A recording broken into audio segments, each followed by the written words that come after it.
Hey everyone, welcome back to the channel. I hope that you guys are having a wonderful day. In this video, I'm going to share with you my experience of the plant medicine ceremony that I was just in. That was ayahuasca 2 times and then wachuma once, and I'm going to share it to you from on top of this beautiful mountain. I ended up going for a solo hike. This is my 3rd day out of ceremony, and I just really wanted to integrate and really wanted to just go for a hike and really take it slow. That's all that I've been doing for the past couple of days, is really taking it slow. There might be some wind, so you might hear some wind, so sorry for that. It's just a really beautiful view. It took me about, I'd say this hike was about 2 kilometers to get all the way up here. It was like really steep. We started, I don't know if you can see the road, it's all the way down there in the bottom of the valley. But it was beautiful. It was a grind nonetheless, but beautiful. Not recommended for small children, but however, I will most likely bring Linky here because I believe that he can do it, and I believe that that little dude can do it, especially with my guidance. I think that's all that it takes, is just me being cautious and aware of where he is at all times, because it was like this. And so I also think it'd be a really cool thing for him to experience. Like, how cool is it that kids get to climb a mountain? How cool is it to be a kid and be like, hey, you're 4 years old and you've already climbed a mountain? Like, what? And you've already gotten to the top of a huge hill and you can see these vast views. I think that that's just incredible. I never got that experience when I was a kid. I got to spend time with my dad in the forest and in the hunting and in the trees and in the bushes. And that was a beautiful lesson and beautiful experience that I loved as a kid. So for me to share these moments and share these times with Lincoln, I think is just incredibly special. But anyways, let's get right into the ayahuasca ceremony. How was my experience in the plant medicine ceremony, doing wachuma, doing ayahuasca, which, if you guys are unfamiliar, first I'll start there. If you guys are unfamiliar with what a plant medicine ceremony is, this one was specifically led by a medicine woman. She's an indigenous medicine woman and shaman, and she often leads ceremonies, rituals like these. She's been in that circle, she sun dances, she's just this incredible and beautiful elder and woman, and I was so grateful and honored to share that space. There were 6 other people that were taking ayahuasca and taking the medicine, and then her assistant was there helping out as well. And so what ends up happening in a plant medicine ceremony, really it's plant medicine ceremonies have been around for thousands and thousands and thousands and thousands of years. It was something that our ancestors used as a way to heal the mind, the body, the spirit. If anyone in the community, if anyone in the tribe was experiencing some sort of illness or some sort of dis-ease and some sort of symptoms, they would often go to the medicine woman, who was also the shaman, or the medicine man, who was also the shaman, and the shaman would take them on a journey, helping them navigate what it is, because everything is connected: emotional, mental, spiritual. Everything is connected in those realms. So if there is a lack, or if there is something missing, or something causing problems in the spiritual realm, or some spiritual problems, they will create themselves and manifest themselves on the physical plane as either like a physical issue or a physical disease, which is usually along the lines of like cancer or autoimmune diseases or things like that, and or you'll have mental diseases like anxiety and depression and mental health kind of things that we're seeing in today's world. And so what the medicine woman does is she creates the space in which navigates and helps navigate that person to find those answers and to be able to heal those parts of themselves, and using the spirit world and the spirits to help and heal the patterns or the things that's causing that sickness or disease in the first place. One really cool thing that I'll start with sharing is that the medicine woman considered the world that we live in here, like this world, the world that I'm on a mountain talking to you guys and being here with you, she considers that to be the illusion. This is the illusionary realm. And what reality is the formless. It is the space in which one can get through meditation, through psychedelics, through breath work, through many different modalities one can get there. It's what people call God, the divine. It's that place in which is formless. And in that world, that's where spirits live. That's where there's different planes of consciousness. That's where there's 4th dimension, 5th dimension, 6th dimension. That's where a bunch of different things exist and live. And in that space, that is reality. That is where the divine, the ebb and flow of the world, the universe, the formless exists and is moving and creating and consciously just being. And when it enters into form, it is just an illusion. It is really really just an illusion. And that was a really, really fascinating thing for her to share, and it just blew my mind. So really, it was over the course of 4 days. It started on Friday, ended up getting there around about 10:30. I ended up going for a little bit of kind of like a walk to ground myself before I showed up, because I was definitely a little bit nervous. I wasn't sure what's going to go down. I had no idea. All I knew is that it was going to be big and it was going to be beautiful, and that's exactly what it was. So showed up around 10:30. We all shared a meal, kind of shared a little bit about ourselves, and then we kicked it right off and went right into the ceremony, which we started with the Wachuma. So Wachuma is called San Pedro, and I'll pop up a little thing of what San Pedro is, and that was a beautiful experience. The effects of like, oh, it tasted so gnarly. It was the grossest thing. It was like a thick smoothie that was like grainy and just nasty, and it was gnarly. And so each of us drank it, and then we sit there, and the medicine woman sings ikros, and she sings songs to kind of kick it off while the medicine takes, because the medicine takes a little bit of time to kick in. And so I just sat there with my arms crossed and my head down, and I just really let the medicine kick in. And then I began to feel the medicine. What first started for me was I began to feel this kind of like heart, energetic, like tingling and sensations in my heart. And it was just really, really beautiful, and I felt really, really connected. I felt really, really grounded, and I just felt really in awe and in joy.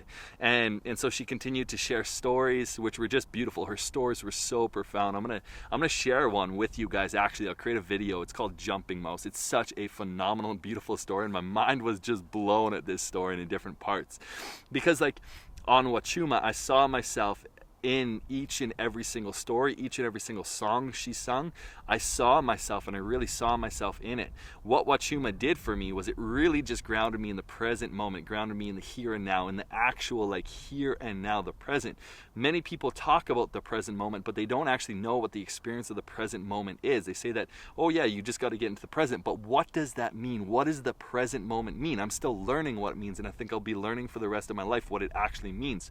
But I was able to slow down to a point where there was no thoughts existing. It was just me, and whatever was happening was just happening. And we ended up going on this plant medicine walk, which was a beautiful, beautiful walk, and we had about 40 minutes to just walk around and just notice things. And I remember like on that walk just feeling so connected to the trees, so connected to the earth, so connected to the wind, and so connected and just observant of seeing like the wind blow in the tree branches, and seeing like the light just shine off different things. And like I ended up finding a coconut. Like I found a coconut, and it just blew my mind, and I was just looking at this coconut for so long, and I was just like, wow, like how incredible that this food grows on this planet, and we get to eat it as human beings, and how dependent we have become on, we are totally as human beings, like I really became aware, we're totally as human beings dependent on plants and animals in this earth. We are so dependent on this earth, and that is something that I've taken for granted my whole life. And so that really gave me a chance to look at this coconut and really just have an appreciation for the earth, for the plants, for all of this stuff, because that stuff I eat and it makes me. That goes into my body, and my body uses it, and my body uses the energy that it produces, and it makes me. And that was just something that I was so grateful for. And I remember just laying back after that, laying back on a tree, and I honestly just laid and I watched the birds, I watched the stars, I watched the moon, I watched the sky, I watched everything just kind of like just be. And it was just so beautiful and so relaxing. And then we ended up being called back, and we just kind of went and we chilled, and really like it just continued to ground. It continued to really just drop into the present moment, which was a beautiful thing. And she shared the one story, and this is the one story that I'll share later. It's called Jumping Mouse. I'll share in a different video. And that story, like, it just radically blew my mind. It radically blew my world and blew me apart. And I found out exactly kind of where I am in my life and where I am in my journey and where I'm headed. And that was just a beautiful, beautiful reminder. And so that was really the plant medicine ceremony on Friday. It was really like a space just to ground in and be present. I didn't feel the medicine kick in too much. I think looking back, I would have taken like a dose and a half or a double dose, and just to see what would have happened. But that was Friday. And so we finished Friday with a break fast, which is funny because we often consider just breakfast, right? It's breakfast, but it's actually break fast, where you're breaking the fast. And you're breaking the fast that you've just slept for 8 hours. And it's like a ritual ceremony. And so we ritualized breakfast, and we gave a little prayer. We put a little spirit bowl where people, like the spirits, would eat. And it was just a beautiful, beautiful experience. And then the next day we just ended up going to sleep. Next day we woke up and I felt great. I felt amazing. And I knew what was coming. I knew that ayahuasca was coming. There was a part of me that was really, really scared of ayahuasca, and really scared of it going down. The whole day I just felt nervous. I just felt really nervous for what's going to come, really scared, really like not sure of what it's going to be and just out of control. And looking back, that was totally my ego. The ego is the only thing that worries. The ego is the only thing that gets scared. The ego is the only thing that causes suffering. And when I'm in the ego, I suffer. And when I'm not in the ego, when I'm in the soul, when I'm in the realm of the divine, when I'm touching the one, that is in the space in which I'm invincible. I'm everything. I'm all of it. There is no fear. Nothing exists besides love and truth.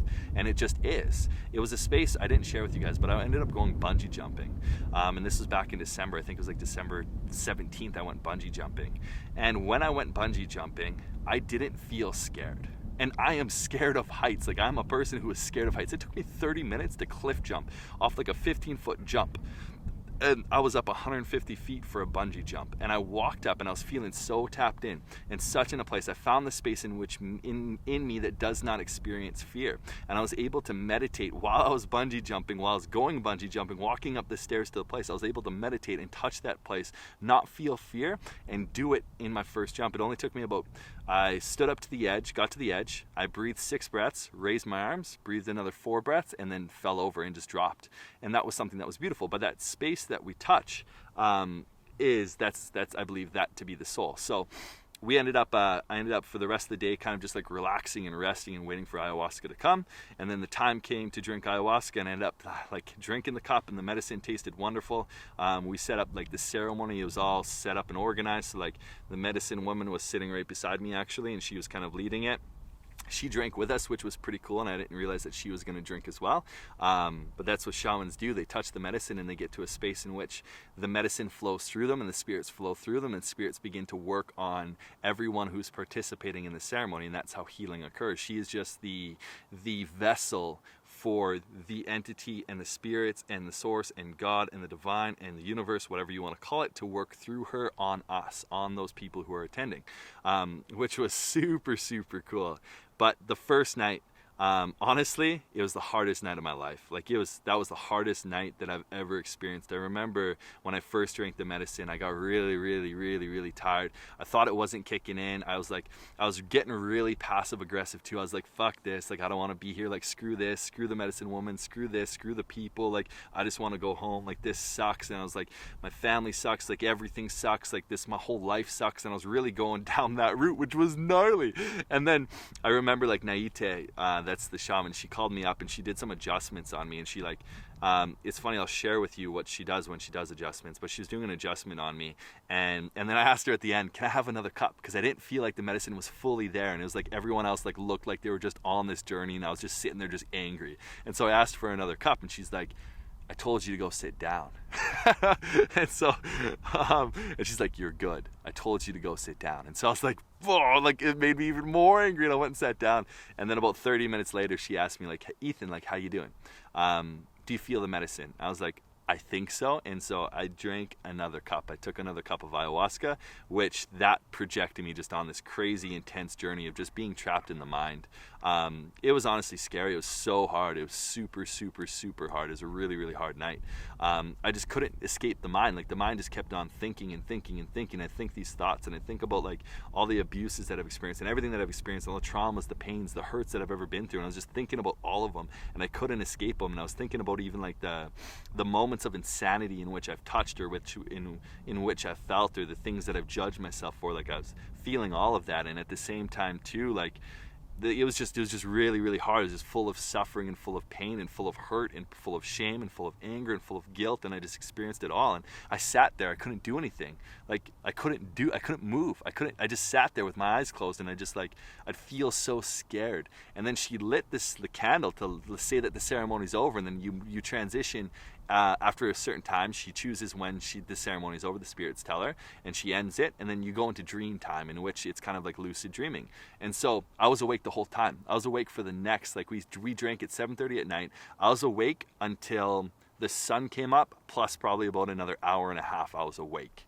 And during that time that we're sleeping, I couldn't sleep. My mind was just thinking, when the way that I can kind of explain it is like, when you're sick and your mind just goes and goes and goes and tries to solve things or solve puzzles. I don't know if you experienced that, but that was what my mind was like on ayahuasca. It was just like, it just kept on going and going and going and going and going and going and would not stop. And I do everything it would take to try to stop it, but it wouldn't work.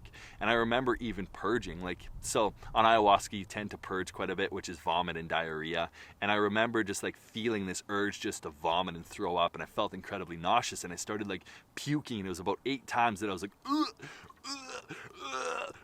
and nothing was coming out. My bucket was empty, and it was just like I'd purge, and then it would come back down, and I'd feel it come up again, and I'd have to purge, and I just kept on doing it until it felt like nothing was there, which was wild. And then too, like, I sat back down, and then I felt like I had to poop myself. So for the next 4 hours of for a lot of that evening when the sun came up, I was sitting there like my body, my intestines felt like they were just moving and like coagulating and just like, and it felt like I had to poop myself. And it was like I'd get so close to honestly pooping myself, and it would come back in, and it would suck, and then I'd get so close to pooping myself that I'd fart, and then it'd come back in, and it was just the gnarliest experience. And I couldn't ask, I could have asked for help, but I was making this story up of no one cared about me, no one loves me, no one wants me, Naite, the shaman, and her assistant were kind of they were in dream time too, so they were sleeping and laying down. They're very aware of what's going on. I didn't realize that at the time, but I created this story of they're not going to help me, I have to do this all on my own, and I couldn't walk, I couldn't move, I couldn't function.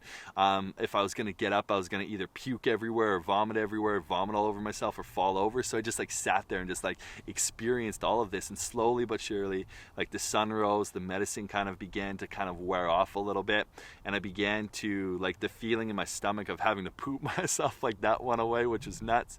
And I began to kind of come to reality in some ways, and I ended up getting about an hour of sleep, and I woke up and I just felt incredibly nauseous. I felt incredibly scared. I felt incredibly also spacious at the same time, discombobulated.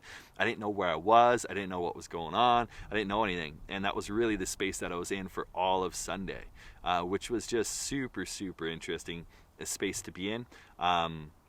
So we woke up and there's an eagle. Wow. Oh my God, that is so beautiful.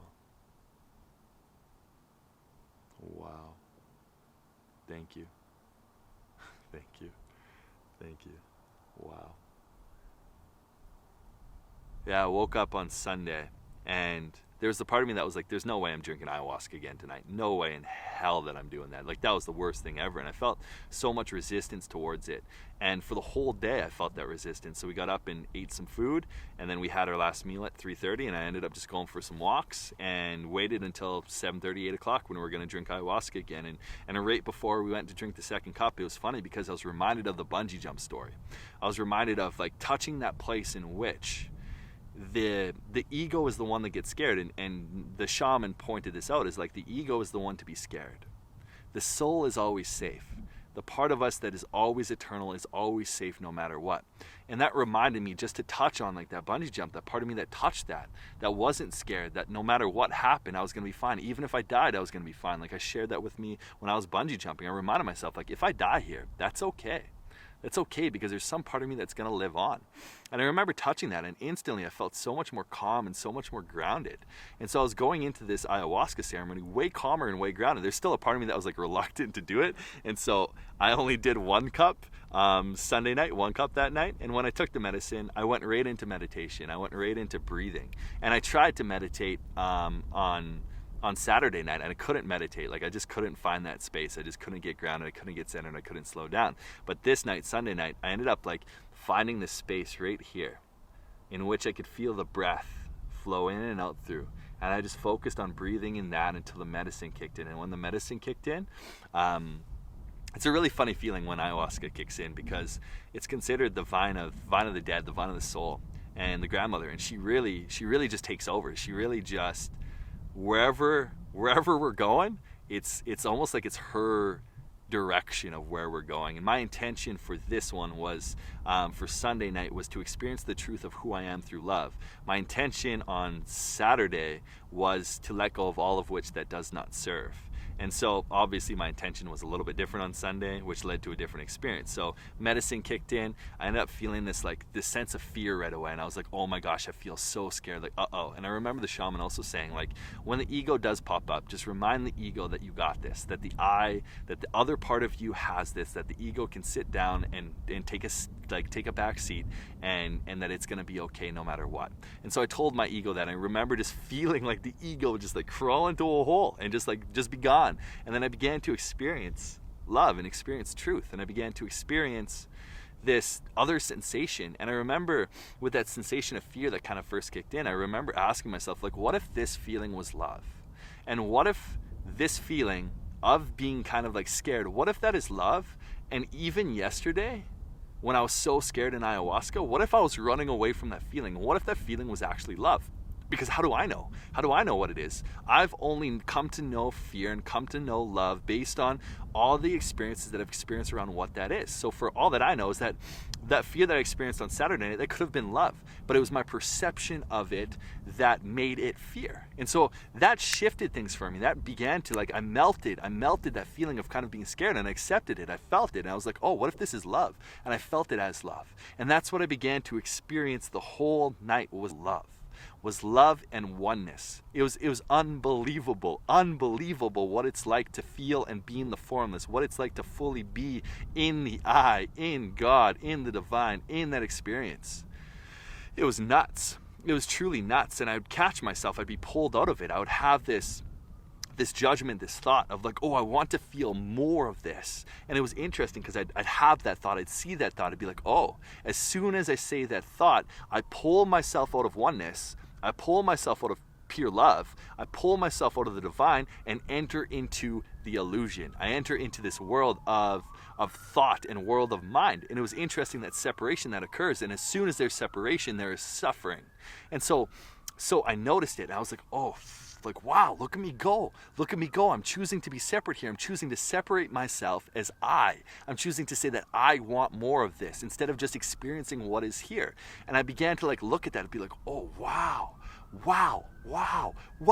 And so I rolled that back into oneness. And every time a thought, every time a judgment, every time anything came up that caused me to come out of oneness, I would ride it right back into oneness, right back into truth, right back into love, right back into my heart. Anything that would come up. A girl would cough and I'd be pulled into reality, and into the illusion. I'd be like, holy smokes, I'm here. Whoa, okay. And then all of a sudden it's like, okay, follow that back into the heart, follow that back into oneness. Boom, boom, boom, boom, boom. And land there and be there. And it was just so beautiful.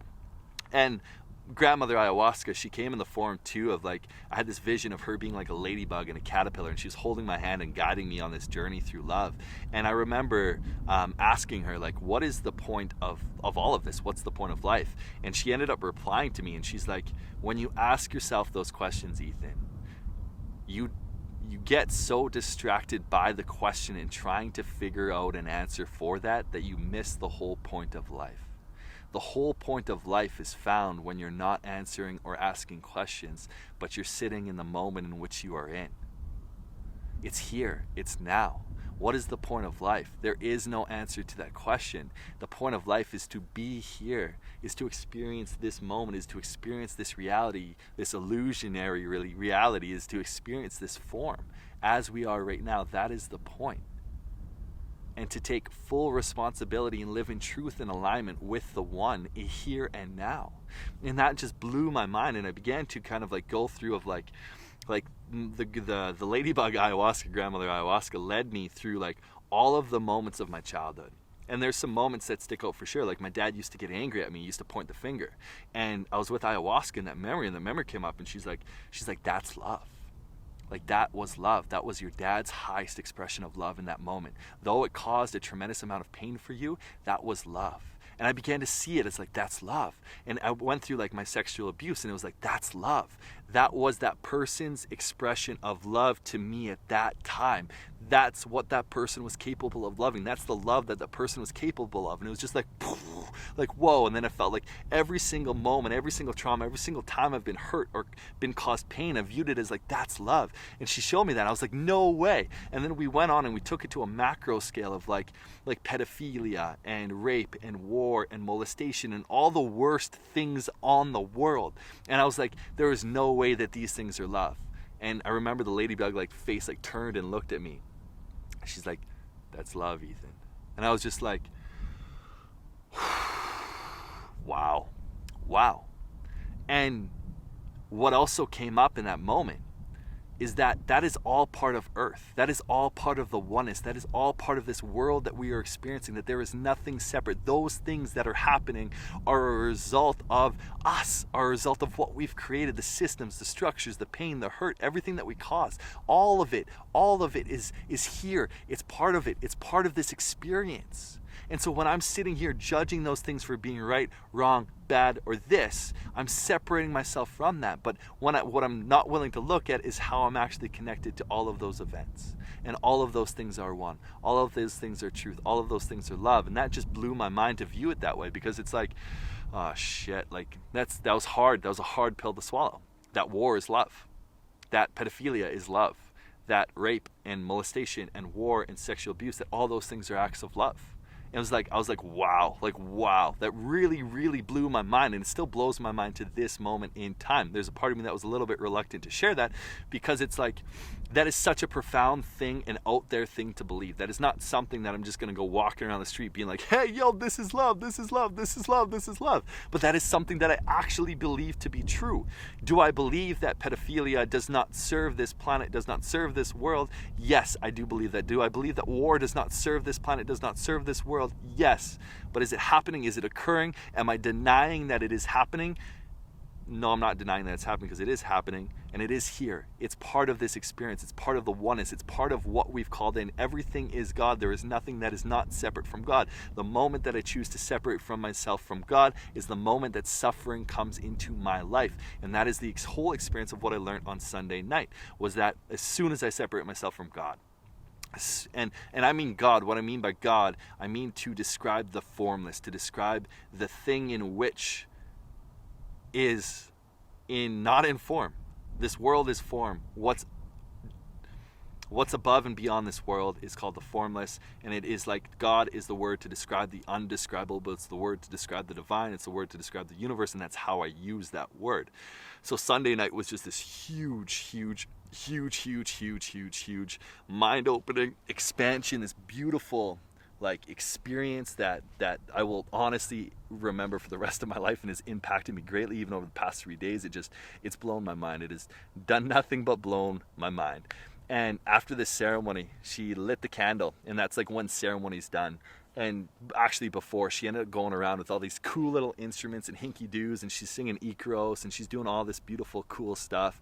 And then just like every time I heard a sound or an instrument, I just followed it back into my heart and back into a deeper space of love and truth and oneness. And it was just the most profound, beautiful experience. And I remember at one point the shaman put her head on my head, like her hand on my head, and my head just started like just pulsating, just like I could feel the energy and I could feel the vibration of my head, just like fixing things in my brain and in my thought system and in my consciousness, which was just bonkers. And she came around, she had a staff, and on the staff she had an owl on the staff, and a full owl. And she would like wave it over us, and as the owl was waving over us, I could feel it like pulsate my leg, and I could feel the medicine like pulsate through me, which was just unbelievably crazy. And then after the ceremony, I just started laughing. Like as soon as it ended, I just started laughing, just so hard and so loud, and then ended up getting some sleep. I got sleep that night because I like remember it was time for dream time. I like laid down and I was just like so happy and so excited, just cuddling my blanket, just like laying on the bed. I'm just snoozing, just in love, and just went to sleep. And I woke up and I just felt so good. I felt so grounded. I felt so excited. I felt so much peace and so much love and so much joy. And we got to share our experience, and then we wrapped up the ceremony, and that was pretty much it. And there's a cool thing that I want to share with you guys about the medicine woman. So when she does an adjustment, what I talked about happened on Saturday night when I went up to her, and she sang Acros, and she did some like hand movements over my face and over my head, and kind of like sang and looked through. She said that she does not see a human body.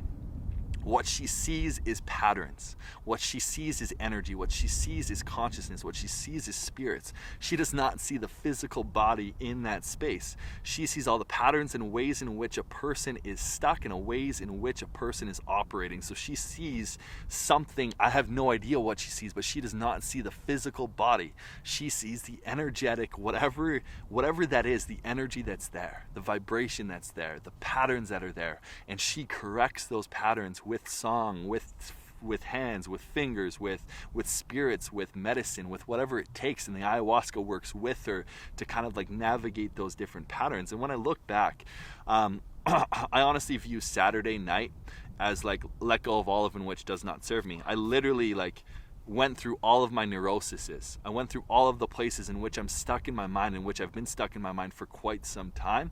And it's like the ayahuasca unworked those. It unworked those for me. It helped me let go. But at the time I didn't realize it because I was going through it. I was so deep in it that I didn't realize that was what was happening until Sunday night, where it was like I even woke up on Sunday and I was like so spacious and so grand and so vast because I let go of all of that stuff that was there. And even Naite said part of the adjustment was ayahuasca letting go and helping me let go a big part of the saboteur energy.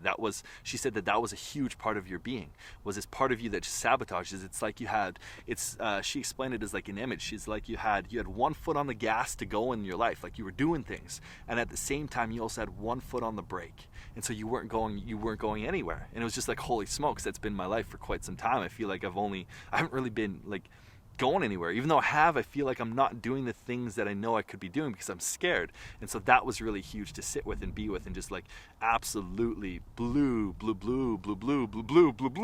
my mind. So overall, like these last couple days, the last 3 days being out of ceremony, I've taken it super slow. I'm still on the dieta. I haven't showered because you don't want to wash away the medicine. I haven't showered. I haven't ate salt. I haven't ate sugar. I haven't ate any kind of foods that would cause kind of like a spike or my like taste buds to kind of go up or anything to occur. I've really just been taking it really slow. And today's the last day. Tonight I'm actually going to bath, and I'm going to have a bath and do a little ceremony, a little ritual, and wash away the medicine and bless the medicine as well, and just be here now, which is super cool. So overall, it was the most profound experience of my life. That's for sure. And there's going to be so many lessons and so many learnings that I'm going to be sharing from this throughout the future, because it's medicine. It's like we often get trapped in this idea that we're not changing, we're not growing, we're not becoming someone new. And what we forget to realize is that every single moment of every single day we become someone new. We're changing every day because we experience different things every single day. Every single day we experience something a little bit different. And because we experience that something a little bit different, we are a different person in response to that thing. And so me taking ayahuasca is something that will change my life for the rest of my life, because it is something that has profoundly impacted the way that I see the world. And it's something that, like, that moment doesn't just go away. Those moments, they don't just go away. Those moments change and sit there and accumulate and affect someone for their entire life. It's like when I first hired the coach for $17,000, and that was the first thing I did on my journey. When I hired that coach for $17,000, that was the best decision of my life, and that still is shown today in my life today. Like, I still would go back in time and make that same decision even though I didn't have the money and had to put it all on a credit card. I would still make that decision over and over and over and over and over again, 100 out of 100 times. So yeah, overall, beautiful experience. Now, I wouldn't recommend, I'm not a doctor, so I can't recommend that, go take an ayahuasca journey or go do plant medicines or go do that. And I'm not going to say that because I'm not a doctor. So you should always talk to a medical professional beforehand. And I will say that if there's a calling, that's how it started with me. There was a calling. There was a calling. There was this curiosity and this fascination with the plant, with ayahuasca. And it just came to be. And I believe that that's what will happen with everyone who feels called to that medicine and called to that plant. And it's the most beautiful thing I've ever done, and will do again, that's for sure. And hopefully will do again with my parents and with my family and with the people that I love the most, because I know the profound benefits of healing. Like Gabor Mate talked about it being 12 years of therapy in one dose. There's lots of therapists and lots of people who say that it's like 15 years of therapy in one dose, one sitting, one cup, because it just really confronts you with everything you've been, everything you've become. That is not true, and you're really confronted with that, and you're really forced to look at that. You're really forced to look into it, and you're really forced to change those things, of those parts of yourself that you don't like. It's really like letting go of that. It's really stepping into the truth and experiencing the truth of who I am and what I am, which I believe to be that divine, the God, the thing that I call God. I believe that we are all gods. We're all individuations of the Most High. That is how I like to say it. We're all individuations of the Most High, which is a truth. And I believe that anything is curable, any disease is curable, anything can be curable, if one chooses it to be that way. If you experience anxiety, if you experience depression, if you experience those things do not last forever. They are signals. They are saying that your body, mind is at disease. Something is in disease. Something is going on within your system that can be healed through meditation, through spiritual practices, through ayahuasca, through plant medicines. But I'm not a doctor, so I can't recommend those things. Those are things that I just know to be true in my world and have experienced firsthand. So yeah, this is it for the video. It was a long one, so if you're still here up until this point, thank you so much for being here. I appreciate you beyond belief. Beyond belief, that's a funny word. What is a belief? What is beyond? That's so funny. Yeah, I really appreciate you for being here and for being on this journey with me, and for listening, and I hope that you took away something. I'd love to know what resonated with you throughout this video. If you feel free to drop that in the comments down below, I'd love to hear from you. Also, if you're new to the channel and this is the first time kind of like looking at this, being like, ooh, what is this? Remember to subscribe. That really helps linking up. We're almost at 1,000 subscribers, which is super cool. That means that we're slowly growing, slowly but surely. This has been it's been a crazy process. It's been a wild process. It's been a long process. We've been vlogging for almost 2 years, almost 3 years, and we're only at 1,000 subscribers, which it is what it is. And that is exactly it, because this is the medicine. It's something that I love doing, and I love sharing our journey, our lives with you guys. And I love that you guys are a part of that. So much love, and I'm sure I'll create more insights, more things that I forgot to share about this journey of Ayahuasca, because there was a lot, yo. So peace, guys. Have a wonderful week and wonderful day, and enjoy your life, because that is all that you have been given, is this one moment in time and space to just really fully breathe and be here. Like, look at this. Look at that. Oh. It's so beautiful, man. This whole world, this whole place, everything, beautiful.